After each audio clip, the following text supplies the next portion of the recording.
I think, well, in terms of duration, motivations, and also sort of gateway, it's pretty similar across the board from the regional chairs, and it was very much the events that were the shop window and remain to be so for a lot of our prospective members. So I spent 11 years working overseas. So sort of when I came back to Christchurch in the thick of the rebuild, I was starting effectively cold in terms of building a professional network, sort of getting an understanding of the industry and all the participants in it. And with that in mind, I was introduced to Property Council and attended events. And in the, I guess, post-earthquake Christchurch, the events were a very key part of the professional network. There was a real need to rub shoulders with people, see what people were doing, gain that support, gain information, and Property Council performed an incredible role in that through that period.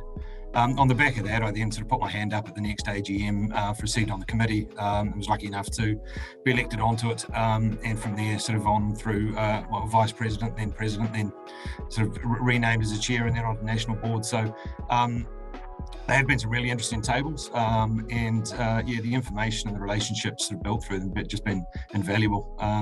And that includes sort of now on the national board, sort of watching the sort of calm and measured leadership from the likes of Leonie and Scott through what is a crisis. It's a global one as well, and it's we didn't come into it in great shape as an organisation. So that leadership and watching them in action has been fantastic as well. And in terms of the value of Property Council, sort of the way I see it, I mean, we're going to come to sort of challenges and issues later, but by and large in the coming years, a lot of the issues are, they're not regional issues, sort of regional application of national and global issues. So, you've got an enormous amount of legislative reform coming, each of which individually could be transformational for New Zealand. Collectively, it's potentially hugely positive, also a bit frightening. There's no better time for a sort of national and collective voice for property, and having the permanent advocacy team, the representations of all the members and the volunteers on that, the sort of input that comes into that is just invaluable. Part of the value I sort of see from the regions is nothing Property Council does or advocates for happens in a vacuum or is in the abstract. Everything's about the members, it's about property, it's about space, and the credibility of that voice as well all comes from the breadth of the membership and the national reach. And that's a critical part of it, and that's a big part of what I see about our role as the regional chairs, providing that voice and feedback loop back up into the advisory group and into the national board, which then guides the advocacy function of Property Council. And I would sort of wholeheartedly endorse the sort of comments of others have made as well about the advocacy. It's developed since Leonie's come on board.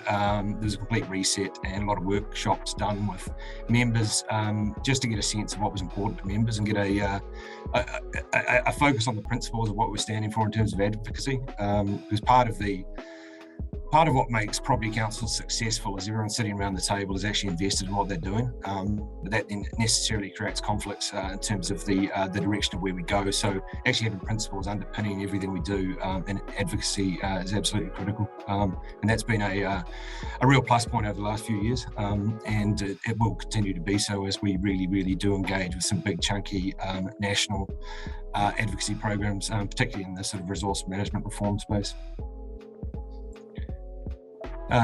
It's in terms of sort of what I get from it, I guess it comes back again to the networks, relationships, the sort of opportunities around the table. It's not something you really do for your own personal benefit, other than the sort of you get more informed, so it almost becomes a sort of virtuous cycle of you're sort of involved in it because you're passionate about the industry and about property, and you just that gets improved by the relationships you build, the information you gather, and the sort of shoulders you rub with what Andrew has described as being a very broad church, which it is. So you do get a sense of sort of what other people are doing in the sector as well. I think the other strength of Property Council, particularly in comparison to sort of other organisations I've experienced overseas, is it's a really good mixture. The balance is pretty good there with the property owners and the supports of the consultants, the contractors, the agents. It is pretty well balanced. So you do get that range of viewpoints and also a range of opinions and energy levels as well.